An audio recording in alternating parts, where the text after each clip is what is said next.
আলোচ্য বিষয় মৃত্যু কেন্দ্রিক করণীয় বর্জনীয়।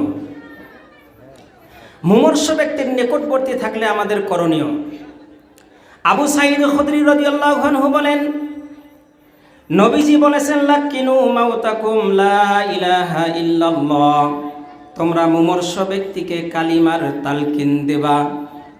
অর্থাৎ মুমূর্ষ ব্যক্তির কানের কাছে বলতে হবে লা ইলাহা ইল্লাল্লাহ, লা ইলাহা ইল্লাল্লাহ, লা ইলাহা ইল্লাল্লাহ। মুমূর্ষ ব্যক্তিকে কালিমার তালকিন দিলে মুমূর্ষ ব্যক্তির লাভ। মুআয ইবনে জাবাল রাদিয়াল্লাহু আনহু বলেন, রাসূল সাল্লাল্লাহু আলাইহি ওয়াসাল্লাম বলেছেন, মান কানা আখিরা কালামিহি লা ইলাহা ইল্লাল্লাহ, যার শেষ কথা হবে লা ইলাহা ইল্লাল্লাহ, দাখালাল জান্নাহ, ওই ব্যক্তি জান্নাতে প্রবেশ করবে। অর্থাৎ কালিমা পড়তে পড়তে মৃত্যুবরণ করলেই সে জান্নাতি। সুবহানাল্লাহ বলুন। হুযায়ফা রাদিয়াল্লাহু আনহু বলেন, আসনাতুন নবী সাল্লাল্লাহু আলাইহি ওয়াসাল্লাম ইলা সাদরি, একদা একদিন আমি নবীজির বুকের সঙ্গে আমার বুক লাগাইলাম। নবীজি বললেন, হুযায়ফা, 3 শ্রেণীর মানুষ জান্নাতি। এক, মান ক্বালা লা ইলাহা ইল্লাল্লাহু ইবতিগা ওয়াজহিল্লাহ, যে ব্যক্তি আল্লাহর সন্তুষ্টির উদ্দেশ্যে এই কালিমা পাঠ করবে, খতিমা লাহু বিহা, এটি তার শেষ আমল, দাখালাল জান্নাহ, ওই ব্যক্তি জান্নাতে প্রবেশ করবে। 2, ওমান সামা ইয়াওমা ইবতিগা ওয়াজহিল্লাহ, যে ব্যক্তি আল্লাহর সন্তুষ্টির উদ্দেশ্যে সিয়াম পালন করবে, খতিমা লাহু বিহা, এটি তার শেষ আমল, দাখালাল জান্নাহ, ওই ব্যক্তি জান্নাতে প্রবেশ করবে। 3, ওমান তাসাদ্দাকা বিসাদাকাতি ইবতিগা ওয়াজহিল্লাহ, যে ব্যক্তি আল্লাহর সন্তুষ্টির উদ্দেশ্যে দান করবে, খতিমা লাহু বিহা, এটি তার শেষ আমল, দাখালাল জান্নাহ, ওই ব্যক্তি জান্নাতে প্রবেশ করবে। বলছিলাম 3 শ্রেণীর মানুষ জান্নাতে প্রবেশ করবে। তন্মধ্যে 1 শ্রেণী হচ্ছে মান ক্বালা লা ইলাহা ইল্লাল্লাহু ইবতিগা ওয়াজহিল্লাহ, যে ব্যক্তি আল্লাহর সন্তুষ্টির উদ্দেশ্যে এই কালিমা পাঠ করবে, খতিমা লাহু বিহা, এটি তার শেষ আমল, দাখালাল জান্নাহ, ওই ব্যক্তি জান্নাতে প্রবেশ করবে। অর্থাৎ কালিমা পড়তে পড়তে মৃত্যুবরণ করলেই সে জান্নাতি। এজন্য মুমূর্ষ ব্যক্তিকে কালিমার তালকিন দিতে হয়। লোকটি যখন মারা গেল, সর্বপ্রথম করণীয় মাইয়েতের চক্ষু দুটো বন্ধ করে দেওয়া। মাইয়েতের চক্ষু দুটো বন্ধ করে দেওয়ার সময় নবীজির শিখানো গুরুত্বপূর্ণ এই দোয়াটি পাঠ করা। দোয়াটি হচ্ছে, আল্লাহুম্মা গফির লাহু ওয়ারফা দারাজাতাহু ফিল মাহদিয়্যিন আখলুফহু ফি আকিবিহি ফিল গাবিরিন আগফির লানা ওয়া লাহু ইয়া রাব্বাল আলামিন ওয়াফসাহ লাহু ফি কবরিহি ওয়া নাওয়ার লাহু ফিহি। খুব গুরুত্বপূর্ণ দোয়া। আল্লাহুম্মা গফির লাহু, হে আল্লাহ আপনি তাকে মাফ করুন। ওয়ারফা দারাজাতাহু ফিল মাহদিয়্যিন, তাকে হেদায়েত প্রাপ্তদের অন্তর্ভুক্ত করে মর্যাদা বৃদ্ধি করুন।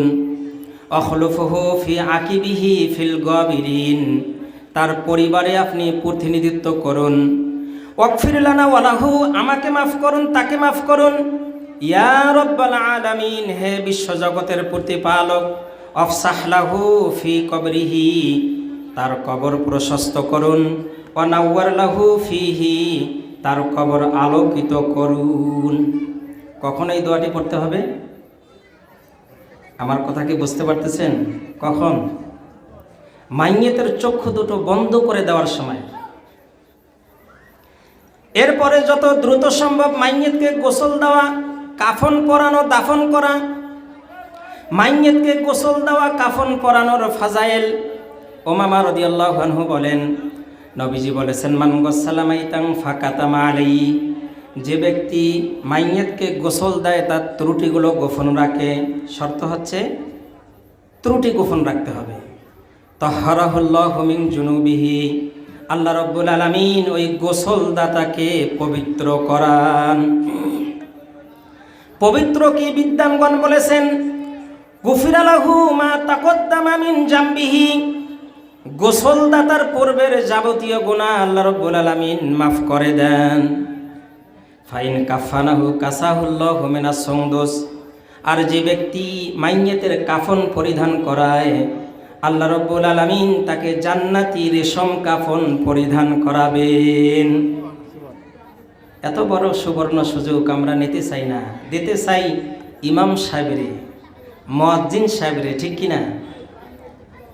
রাত ৩টার দিকে মারা গেছে, ইমাম সাহেবকে ফোন, ভাই আপনি কোথায়? যে আমি তো ঘুমিয়ে আছি ভাই।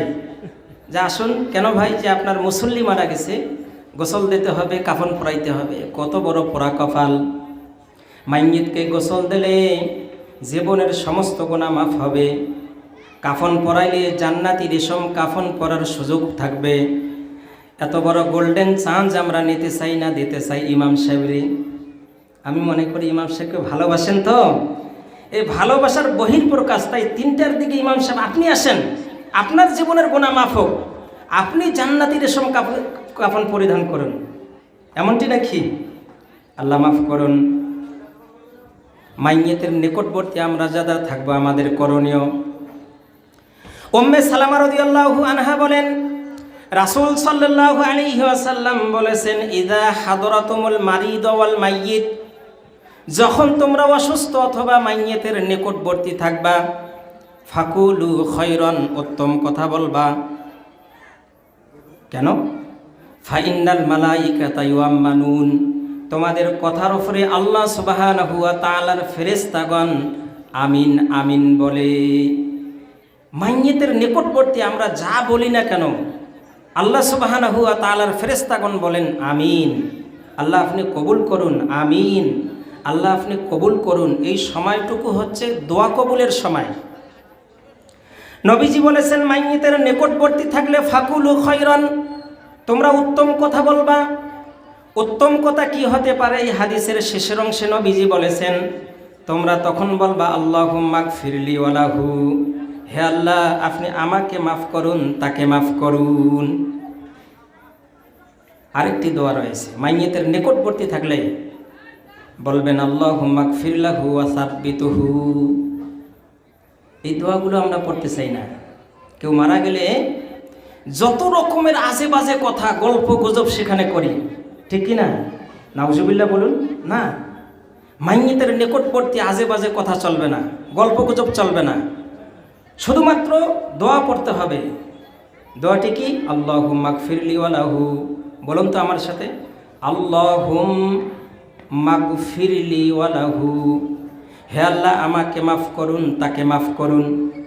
আল্লাহ রাব্বুল আলামিন যদি এই দোয়া কবুল করেন, আপনারও গুনাহ মাফ, মাইয়েতেরও গুনাহ মাফ, ঠিক কি না? অথচ সেখানে গল্প গুজব করি। বাবা মায়ের মৃত্যুতে সন্তানের করণীয়। একজন ব্যক্তি এসে নবীজিকে জিজ্ঞাসা করলেন, বললেন, হাল বাকিয়া মিন বিররা আবাওয়াই শাইইন বা'দা মাউতিহা আবার রহমা।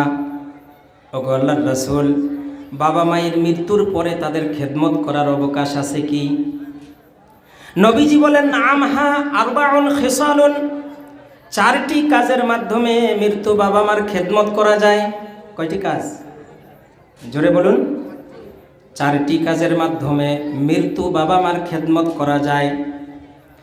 এক, দুআউ লাহুমা, দোয়ার মাধ্যমে মৃত্যু বাবা মার খেদমত করা যায়।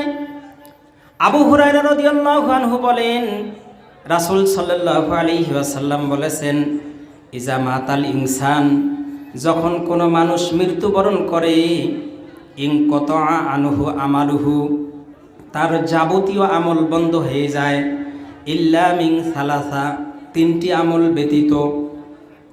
তন্মধ্যে একটি হচ্ছে ওয়ালাদিন সালেহ ইয়াদউ লাহু, নেক সন্তান যদি মৃত্যু বাবা মার জন্য 2 হাত তুলে আল্লাহর দরবারে দোয়া করে, এই দোয়া মৃত্যু বাবা মার কবরে পৌঁছানো হয়। নবীজি বলেছেন, আও ওয়ালাদিন সালেহ, নেক সন্তান যদি ইয়াদউ লাহু, মৃত্যু বাবা মার জন্য দোয়া করে, বদ সন্তান নয়, ঘুষখোর সন্তান নয়, সুদখোর সন্তান নয়, বেনামাজি সন্তান নয়, এক কথায় ওই সন্তানকে হতে হবে সালেহ, নেক সন্তান। নেক সন্তান যদি ইয়াদউ লাহু, মৃত্যু বাবা মার জন্য দুই হাত তুলে আল্লাহর দরবারে দোয়া করে, এই দোয়া মৃত্যু বাবা মার কবরে পৌঁছানো হয়।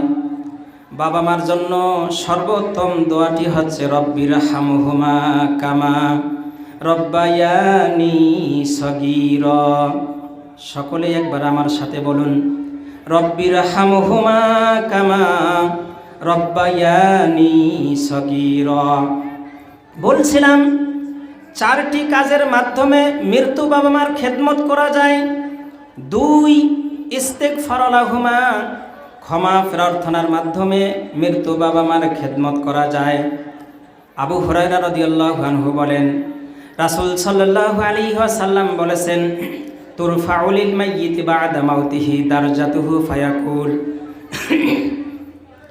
কিছু মাইয়িতের কবরে মর্যাদা বৃদ্ধি করা হয়। অর্থাৎ কবরে আযাব হচ্ছে হচ্ছে হচ্ছে হচ্ছে হঠাৎ করে তার কবরের আযাব বন্ধ করে দেওয়া হয়।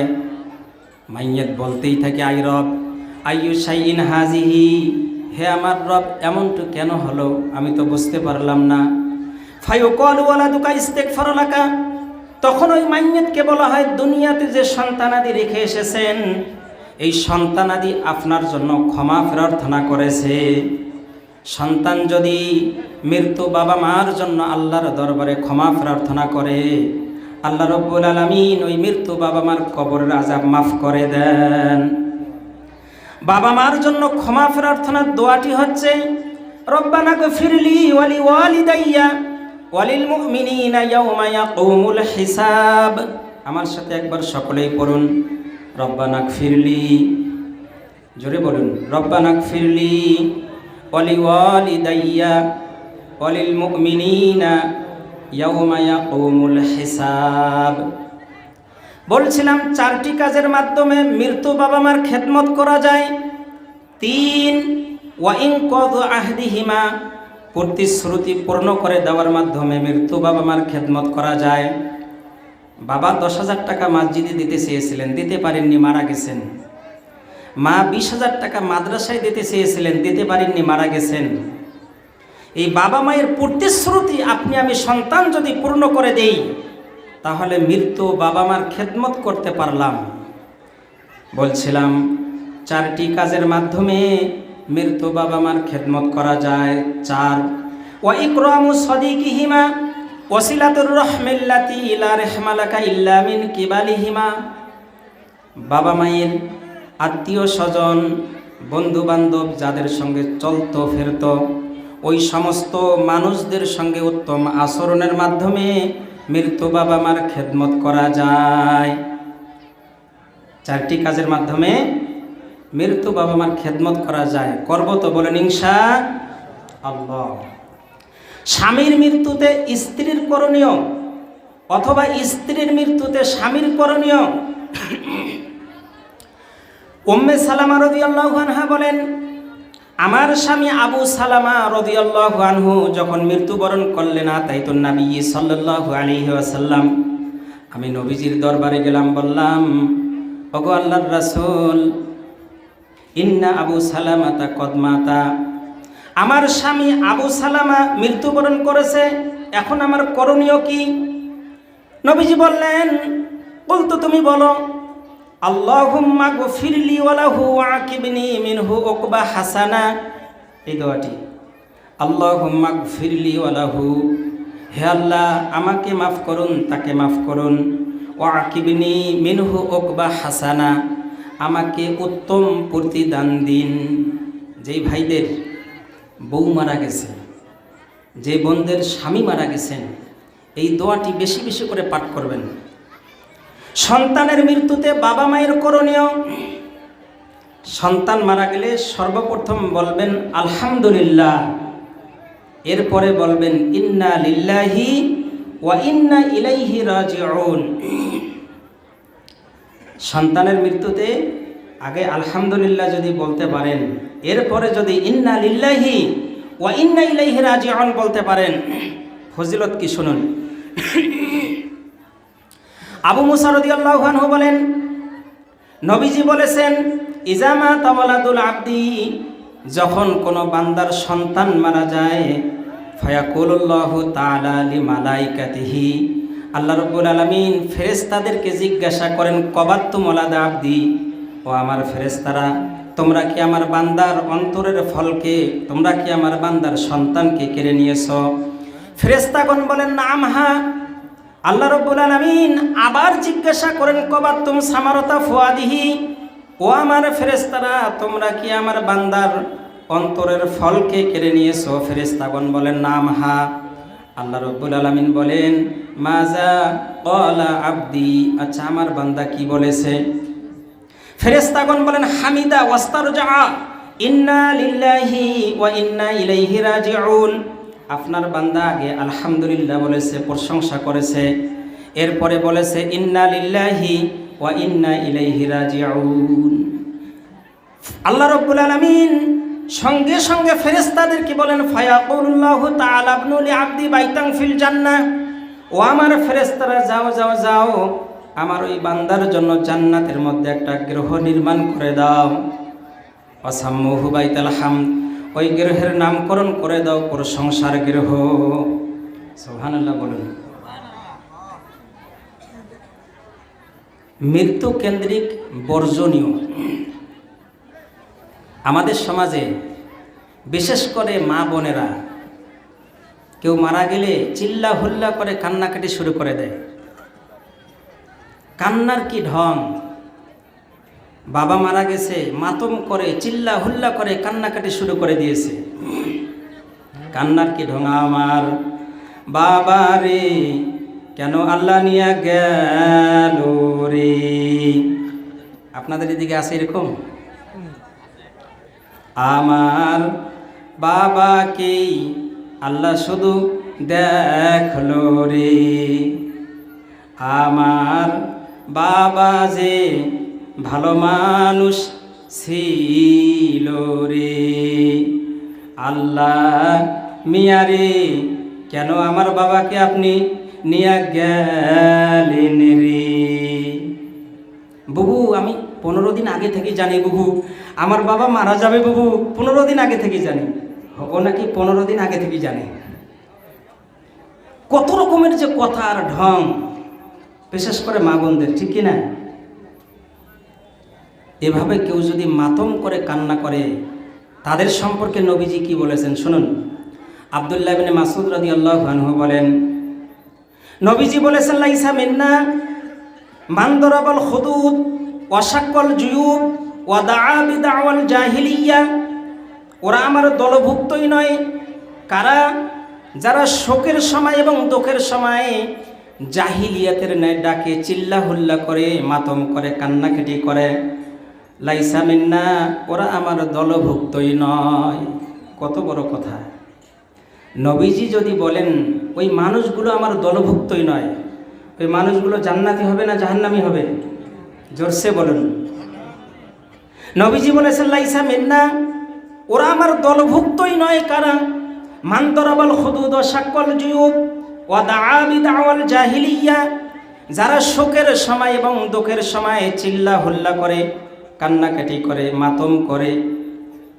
আবু হুরায়রা রাদিয়াল্লাহু আনহু বলেন, নবীজি বলেছেন, ইসনাতানি ফিন্নাসি হুমা বিহিম কুফরুন, মানুষের মধ্যে কুফরিমূলক দুটি স্বভাব রয়েছে। এক আত্তানু ফিন্নাসবি, বংশ নিয়ে খোঁটা দেওয়া। তোরা তো নিচু বংশ বে, তোরা তো তেলির বংশ ভে, বেটা বংশের দিকে তাকাও না। আর আমাদের বংশ জানো, নবীজি বলেছেন এই যে কুফরিমূলক আচরণ, বংশ নিয়ে খোঁটা দেওয়া। 2 ওয়ান নাইয়াহাতু আলাল মাইয়িত, মাইয়িত কেন্দ্রিক মাতম করা। মাইয়িত কেন্দ্রিক মাতম করা যাবে না, তবে নীরবে অশ্রু ঝরবে, এটি জায়েজ। আরেকটি ভুল করে থাকি, সেটি কি? কেউ মারা গেলে কাজীপাড়া নিবাসী বীর মুষ্টিযোদ্ধা গতকাল 8টার সময় ইন্তেকাল করেছেন।